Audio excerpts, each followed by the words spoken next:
పాడతా తీగ ఈ సీజన్‌లో మాత్రం నన్ను అందరు దూరం పెట్టడం, నెగెటివ్ కామెంట్స్ రాంగానే, నన్నసలు పట్టించుకోకపోవడం ఇలా చాలామంది చేశారు అక్కడ పాడతా తీగలో. అండ్ వన్ ఆఫ్ దెమ్ వాళ్ళ ఫ్యాన్స్ అంటున్నారు మరి ఎవరో తెలీదు. షో అయిపోయాక నన్ను సపోర్ట్ చేసే సింగర్స్‌కి హేట్ మెసేజెస్ పెట్టి, డెత్ థ్రెట్స్ పెట్టడం హ్మ్. ఇవన్నీ చేస్తున్నారు కంటెస్టెంట్సే. సో, ఇక్కడ ఎందుకు అలా ఉందో నాకు అర్థం కావట్లేదు. ఇక్కడ అన్నీ అలానే ఉన్నాయి పాడతా తీగలో, సిల్వర్ జూబ్లీలో. వేరే షోస్ వాళ్ళైతే చాలా బావుంటాం. ఇప్పుడు కూడా మాట్లాడుతూ ఉంటాం. అంటే పర్టిక్యులర్‌గా ఒక 3 మెంబర్స్ నేమ్స్ మీరు తీసుకున్నప్పుడు, అంటే వాళ్ళకి నీకు ఏమన్నా పర్టిక్యులర్‌గా పర్సనల్‌గా ఏదైనా డిస్కషన్ జరిగిందా? ఎందుకు అలాంటి హేట్రేట్ సిట్యుయేషన్స్ ఎందుకొచ్చాయంటే ఏం చెప్తావు నాకు యాక్చువల్‌గా? పర్సనల్ డిస్కషన్స్ అంటే ఏం లేదండి. వాళ్ళు అసలు నాతో మాట్లాడరు. Like I said they keep avoiding me. కానీ ఎనకాల చేసేది మాత్రం చేస్తారు. బికాజ్ 'సూపర్ సింగర్‌లో' కూడా ఆ సేమ్ కంటెస్టెంట్ ఉన్నారు నాకు 'సూపర్ సింగర్‌లో' కూడా. అప్పుడు కూడా చాలా సీన్ అయింది. సో, నా మీద ఎందుకో జెలసీ చాలా ఎక్కువ. I don't know why. So, అవన్నీ పెట్టుకొని ఇక్కడ అలా చేశారు. ప్రాపర్ రీజన్ తెలీదు నన్నెందుకంత హేట్ చేస్తున్నారో, ఎందుకు నా మీద అంత అలిగేషన్స్ క్రియేట్ చేస్తున్నారో తెలీదు. But this is what happened. కానీ can you believe it or not, ultimate goal film ఇండస్ట్రీలో మంచి పాటలు పాడడం అని అందరూ అనుకుంటారు. కానీ ఫిల్మ్ ఇండస్ట్రీలో ఒక్క పాట కూడా పాడకుండా హ్మ్. వాళ్ళ ఏదైతే ట్రెడిషనల్ సంగీతాన్ని వాళ్ళు పట్టుకుని ఉన్నారో అక్కడే ఉండి వాళ్ళ మనస్సంతృప్తి కోసం పాడుతూ వాళ్ళ కోసమే ఉన్నవాళ్ళు ఎంతోమంది సింగర్స్ ఉన్నారు. వీళ్ళని గుర్తించి అవకాశాలు వచ్చినప్పుడు డెఫినెట్గా వాళ్ళు చేస్తున్నారు. ఆర్ట్ అనేది ఎవరి సొంతం కాదు. ఇప్పుడు ఈ రోజున ఓకే వాళ్ళకున్న సిచ్యువేషన్స్ ప్రకారం వాళ్ళని ఎలిమినేట్ చేయాలని వాళ్ళు అనుకున్నా అల్టిమేట్గా ఒక రోజు వస్తుంది, అరే ఈ అమ్మాయిని ఆ రోజు అలా అన్నామే, ఇంత బాగా పాడుతుంది, ఒక అవకాశం ఈ అమ్మాయికి ఇవ్వాల్సిందే అని అనుకున్న సందర్భాలు డెఫినెట్గా భగవంతుడు నీకు ఇస్తాడు. Thank you. అప్పటి వరకు నువ్వు చేయాల్సింది ఏంటి అని అంటే డిమోటివేట్ అవ్వాల్సిన అవసరం లేదు. ఓకే, సో నీ చేతిలో ఒక మంచి ఆర్ట్ ఉంది, అది ఎవరిని చంపేదు, ఎవరిని హర్ట్ చేయదు, అది మన సంస్కృతి సాంప్రదాయాలను ముందుకు తీసుకెళ్లే గొప్ప ఆర్ట్ నీ చేతిలో ఉన్నప్పుడు దేనికి భయపడాలి? అండ్ మోర్ ఓవర్ సింగర్స్ ఎవరొచ్చినా నేను ఎప్పుడు అడిగే క్వశ్చన్ ఒకటి ఉంటుంది, దీని మీదే ఆధారపడి మీ లైవ్లీహుడ్ నడిచే అవకాశం ఉంటుందా అని. ఈ రోజు టాప్ మోస్ట్ సింగర్స్ అనుకునే వాళ్ళు ఒక 10 ఏళ్ల క్రితం, ఒక 15 ఏళ్ల క్రితం వాళ్ళ లైఫ్ స్టైల్ ఎలా ఉంది? ఇంత కాంపిటీషన్లో వాళ్ళు ఈ రోజు ఎలా లాక్కుని రాగలిగారు ఇంతవరకు? ఎవరి జర్నీ వాళ్ళదే కదా. అవును. Yeah! So don't stop your journey. ఇది నథింగ్. లైఫ్లో ఇంకా ఎన్నో ఎలాంటి బోల్డ్ అండ్ సిచ్యువేషన్స్ ఫేస్ చేయాల్సిన సిచ్యువేషన్స్ వస్తాయి. అవును. అమ్మాయినా అబ్బాయినా, అమ్మాయికి ఇంకా ఎక్కువ ఉంటాయి, ఇంకా వల్నరబుల్ కండిషన్లో ఉంటుంది అమ్మాయి most of the times. So don't upset at all. Yeah! ఈ సందర్భంగా ఎవరైతే నీతో పాటు పార్టిసిపేట్ చేస్తున్నారో వాళ్ళకి నువ్వేం చెప్పదలుచుకున్నావు అంటే ఏం చెప్తావు? వాళ్ళలో ఒక్కరైనా ఇవన్నీ నిజం అని చెప్పే ధైర్యం ఉంటే బావుండేది. కానీ నాకు తెలుసు వాళ్ళు ఆఫ్ కోర్స్ రారు. బికాజ్ పార్టిసిపేట్ చేస్తున్నారక్కడ. కానీ వాళ్ళ మనస్సాక్షికి వాళ్ళు తెలుసు. కొంతమంది నాకు పర్సనల్‌గా వచ్చి చెప్పారు తర్వాత. They cried some of them. ఇది కరెక్ట్ కాదు. Whatever happened that day it's not true. అసలు నిన్ను ఎలిమినేట్ ఎలా చేశారో ఎవ్వరికీ అర్థం కావట్లేదు. సో, కుదిరితే వస్తే చాలా బావుంటుంది బయటికి. సో, అదొక్కటి నేను ఎక్స్‌పెక్ట్ చేస్తున్నాను. బట్ చేయకపోయినా పర్లేదు. బికాజ్ ఐ అండర్‌స్టాండ్ వాళ్ళ కెరియర్ మీద వాళ్ళకి భయం ఉంటుంది. So, that's fine. But yeah! వాళ్ళ మనస్సాక్షికి వాళ్ళు తెలుసు. That's all I can say about them. And orchestra పాపం అయ్యాక కూడా చాలామంది కాల్ చేశారు అక్కడి నుంచి.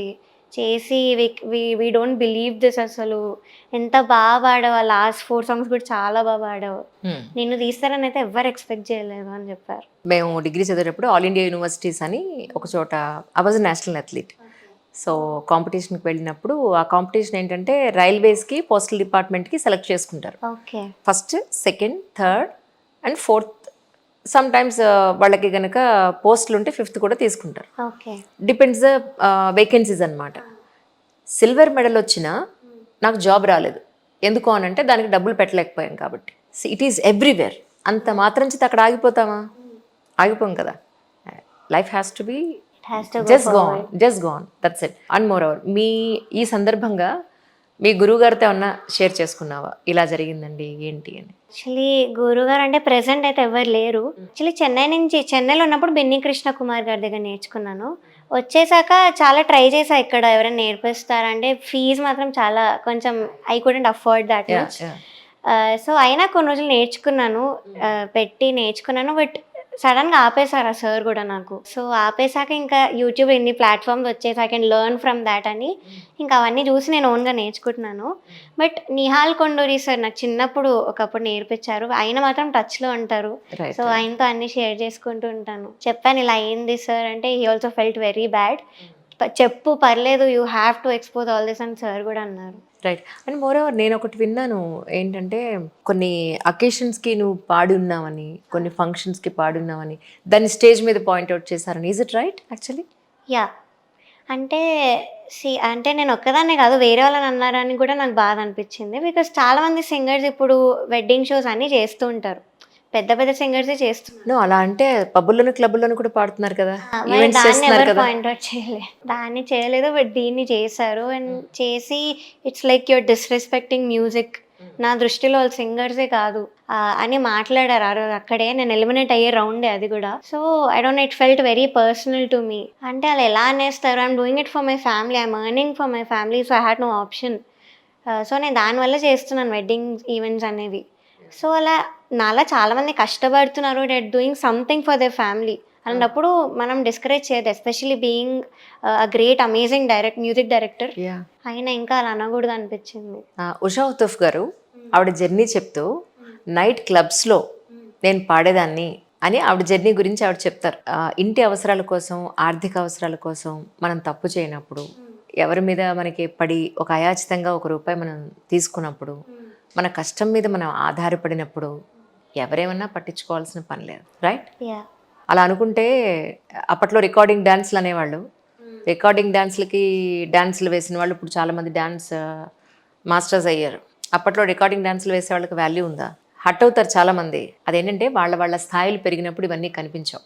ఆ స్థాయికి వెళ్ళడానికే ఇవన్నీ తలో ఒక మెట్టు. ఆ స్థాయి దాటొచ్చేసిన తర్వాత దాన్ని పాయింట్అవుట్ చేయడం కరెక్ట్ కాదని నా ఉద్దేశం. So ultimately what is your future plan? Tell me now. Future plan అంటే ఇంకా I want look for opportunities first of all. But music అయితే కంటిన్యూ చేస్తాను. ఒకవేళ వస్తే opportunity I will definitely utilise it. I give my best, I keep practising, that's for sure. So అంతే, ఇంకా I manifest for a good future.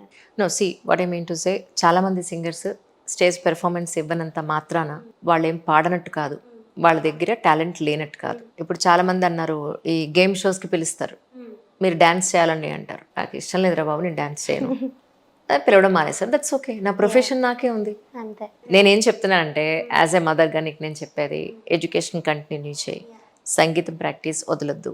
ఒక stage మీద ఒక అవమానం ఎదురైందని, ఒక స్టేజ్ షో నుంచి ఎలిమినేషన్ ఫేస్ చేయాల్సి వచ్చిందని అసలు మనం బాధపడాల్సిన పనే లేదు. చేయాల్సింది ఏంటి అంటే, ఈ సింగర్ని ఎలా మిస్ అయిపోయాబ్బా, పిలిచే అమ్మాయికి అవకాశం ఇవ్వండి అని అనేలాగా నువ్వు తయారవ్వాలి. Yeah, that's most important. కొత్త నీరు వస్తూనే ఉంటుంది ప్రతి ఫీల్డ్లోకి. ఒక మనిషి ఎంతకాలం బతుకుతాడు? ఈ ఎంతమంది మ్యూజిక్ డైరెక్టర్స్, ఎంతమంది సింగర్స్, గొప్ప గొప్ప సింగర్స్ కాలంతో పాటు వెళ్ళిపోయారు. కొత్త నీరు వస్తూనే ఉంది. So that day will come again. And more over, ప్రస్తుతానికి ఎవరైతే సంగీతం నేర్చుకోవాలి అని అనుకుంటున్నారో వాళ్ళకి నువ్వేం చెప్తావు? నేర్చుకోండి, that's a very good thing. I think that's the very first step. నేర్చుకోవడం is a very first step. ఇంకోటి ఏంటంటే, రియాలిటీ షోస్కి మాత్రం మరీ సీరియస్గా తీసుకోకండి. వెళ్ళండి, అఫ్ కోర్స్ ఎక్స్పోజర్ వస్తుంది, బట్ మరీ సీరియస్గా తీసుకోకండి. బికాజ్ మెంటలీ ఎఫెక్ట్ అవుతారు చాలామంది. సో అది తీసుకోకండి. And don't depend on a reality show. కానీ నేర్చుకోండి, కీప్ ప్రాక్టీసింగ్. అండ్ ఇంకా ఓన్గా వస్తే ఇంకా బెటర్, ఓన్ ఆల్బమ్స్ చేసుకొని. నాకంటే కొంచెం ఫైనాన్షియల్ ఇది లేదు కాబట్టి నేను చేయలేకపోయా, but that was my very first idea, ఓన్గా వద్దామని. సో ఉన్న వాళ్ళు యూటిలైజ్ చేసుకొని రావడం is a very good thing. That's amazing. And one more thing అంటే, సిరివెన్నెల సీతారామ శాస్త్రి గారు ఈ స్టేజ్ షోస్ పాయింట్ ఆఫ్ వ్యూలో చిన్న చిన్న పిల్లల్ని డ్యాన్స్ అవి చేసే పాయింట్ ఆఫ్ వ్యూలో మాట్లాడుతూ ఒక వీడియో వచ్చింది, చూసారా? అవునవును. అంత చిన్న పిల్లల్ని వాళ్ళకి ఏ పాట ఇస్తున్నారు డ్యాన్స్ చేయమని. అదే మరీ అసలు 5 ఏళ్ళు 10 ఏళ్ల లోపల పిల్లలకి ఇలాంటి పాటలు ఇచ్చి డ్యాన్స్ చేయమని, అలాంటి ఎక్స్ప్రెషన్స్ మీరు ఎలా చూడగలుగుతున్నారు వాళ్ళలో? ఆ బాల్యంలో ఇలాంటి పాటలు ఇవ్వడం ఏంటి అని అన్నారు. So stage show is not at all a big thing అమ్మా. యాజ్ అ మా అమ్మాయిలా చెప్తున్నాను. నా ఉద్దేశం ఒకటేంటంటే, డిప్రెషన్లోకి వెళ్ళాల్సిన పని లేదు. ఓ ఇదో అయిపోయిందా, okay right, what next, okay, think in that point of view.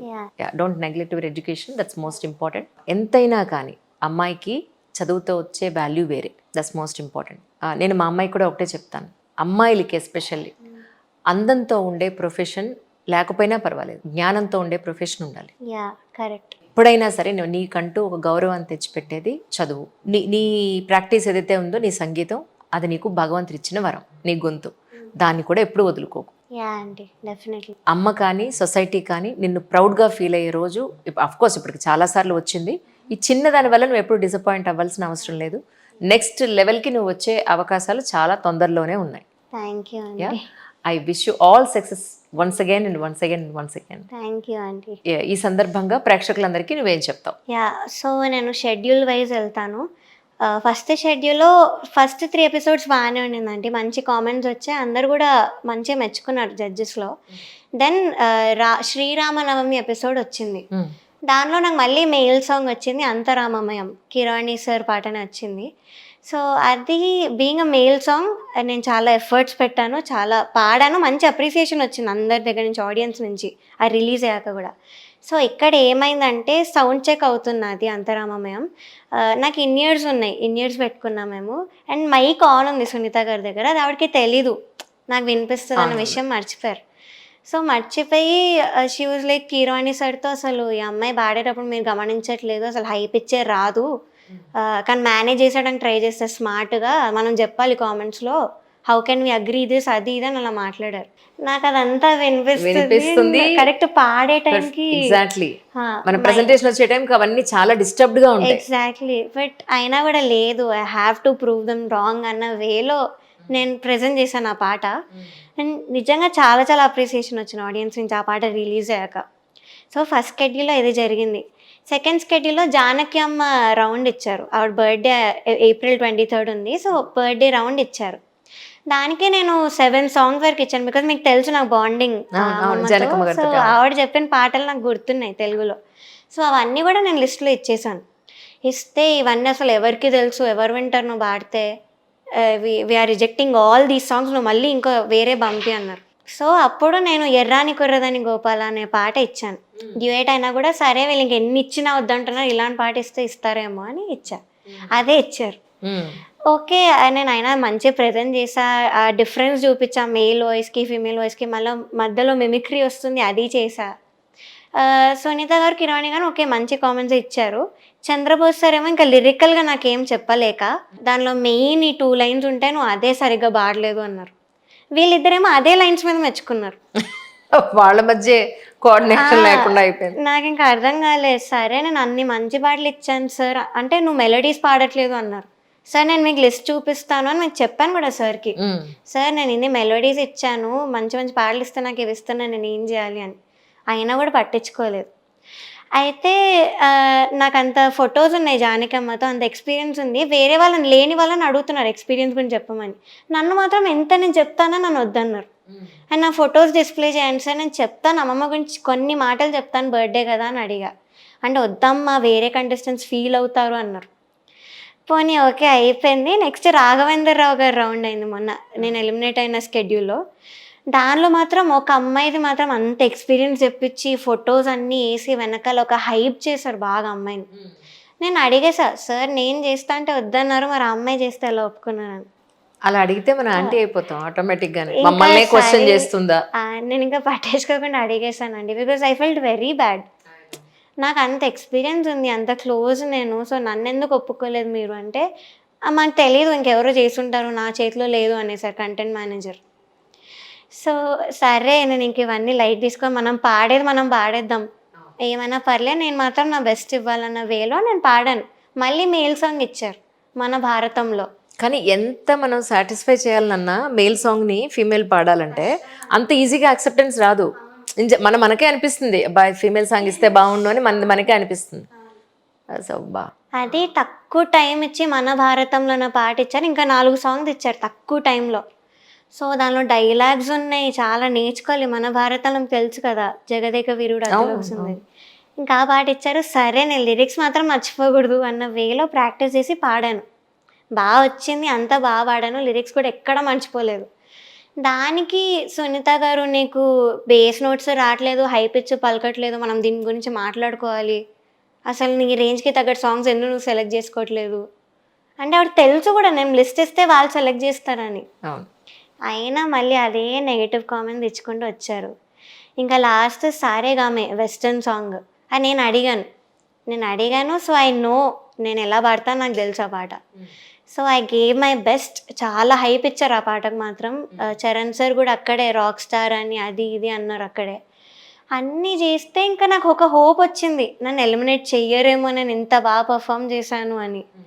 కానీ ఇంకా లాస్ట్కి నన్నే తీస్తారు, నన్ను ఇంకొక అన్నని ఇద్దరిని కలిపి తీసేశారు. అండ్ ది అదర్ థింగ్ నేను చెప్పాలనుకుంది ఏంటంటే, అంటే స్క్రిప్టెడ్ అని క్లియర్గా తెలుస్తుందంటే, ఒక ఇద్దరిని ఎలిమినేట్ చేశారు మాకంటే ముందు స్కెడ్యూల్లో. వాళ్ళిద్దరికి షూట్ 2 days ఉందనగా 2 సాంగ్స్ మార్చేశారు వాళ్ళిద్దరికి సాంగ్స్ మార్చేశారు. సో ఎందుకు వాళ్ళని ఎలిమినేట్ చేశారు, మళ్ళీ సాంగ్స్ మార్చి వాళ్ళని ఎలిమినేట్ చేశారు. సో ఇక్కడ కూడా క్లియర్గా తెలుస్తుంది దట్ ఇట్స్ ఆల్ స్క్రిప్టెడ్.